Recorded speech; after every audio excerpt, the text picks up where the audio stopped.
यह कहानी जातक कथाओं से ली गई है।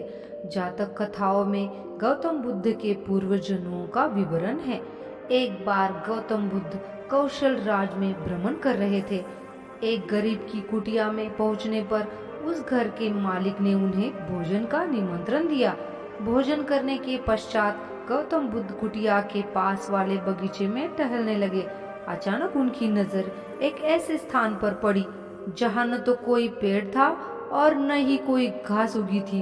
पूछने पर माली ने बताया कि जब पेड़ लगाए जा रहे थे तब एक मूर्ख बालक ने पेड़ों को उखाड़ उखाड़ कर उनकी जड़ें नाप नाप कर पानी दिया, जिससे सब पेड़ खत्म हो गए थे।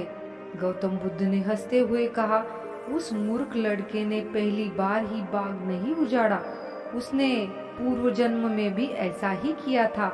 उस माली और घर के मालिक के पूछने पर गौतम बुद्ध ने उस लड़के के पूर्व जन्म की कथा सुनाई कि काशी के राजा ब्रह्मदत्त के राज में नगर में बड़ा उत्सव हो रहा था। राजा के माली की इच्छा हुई कि वो भी नगर में जाकर उत्सव देखे, लेकिन उस पर पेड़ों को पानी देने का उत्तरदायित्व था। माली दुर्लभ और सुंदर पेड़ों तथा लताओं से भरे बगीचे की रोज देखभाल किया करता था। उसके न रहने पर बगीचे और पेड़ पौधों की देखभाल कौन करेगा?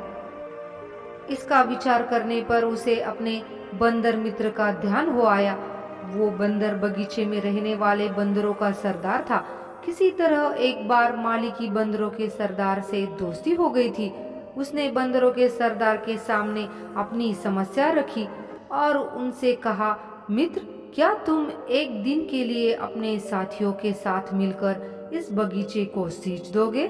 मुझे एक जरूरी काम से बाहर जाना है। बंदरों के सरदार ने प्रसन्नता पूर्वक यह काम करने का आश्वासन दे दिया।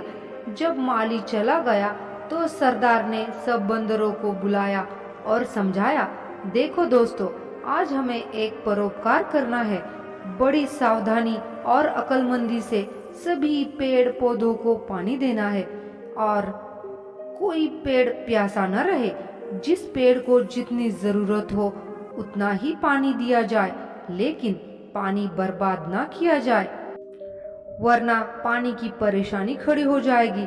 बंदरों की समझ में नहीं आया कि पेड़ पौधों की प्यास कैसे नापी जाए। उन्होंने अपने सरदार से पूछा। तब उस बुद्धिमान बंदर ने उत्तर दिया, पेड़ जड़ों से पानी पीते हैं। किसी पेड़ की जड़ें छोटी होती है तो किसी की बड़ी। अतः तुम लोग ऐसा करो कि प्रत्येक पौधों और लताओं को उखाड़ उखाड़ कर उनकी जड़ों की गहराई को देख लो। जिसकी जड़ जितनी गहरी हो उसको उतना ही पानी दो। सरदार का आदेश पाकर बर्तन ले लेकर सिंचाई करने लगे। अब बंदर तो बंदर ही ठहरे। उन्होंने प्रत्येक पौधे को पहले उखाड़कर उसकी जड़ें नापी और फिर उसे लगाकर उसी हिसाब से उसमें पानी डाला। जल्द ही उन्होंने सारे छोटे छोटे पेड़ पौधे और लताओं को उखाड़ डाला। इस मेहनत के काम में बंदर भी बिल्कुल थक चुके थे, पर उन्हें इस बात का संतोष था कि आज उन्होंने एक बहुत अच्छा काम किया था। दूसरे दिन जब माली वापस आया और सारे बगीचे का विनाश देखा तो सिर पीटकर गहरी सांस छोड़ते हुए कहा कि किसी ने सच ही कहा है कि मूर्ख दोस्त से समझदार दुश्मन ज्यादा अच्छा होता है। अकुशल और मूर्ख का उपकार भरा काम भी दुख ही देता है। कथा को खत्म करने के बाद गौतम बुद्ध मुस्कुराते हुए बोले, अब तो आप लोग समझ ही गए होंगे कि एक मूर्ख दोस्त से समझदार दुश्मन ज्यादा अच्छा, क्योंकि एक मूर्ख दोस्त का उपकार भरा काम भी हमें दुख ही देता है। गौतम बुद्ध ने आगे कहा, इस संसार रूपी बगीचे को भी एक अच्छा जीवन जीने लायक बनाने के लिए अनगढ़ और मूर्ख व्यक्तियों की नहीं, बल्कि श्रेष्ठ चिंतन से युक्त व्यक्तित्व की ही ज्यादा आवश्यकता है।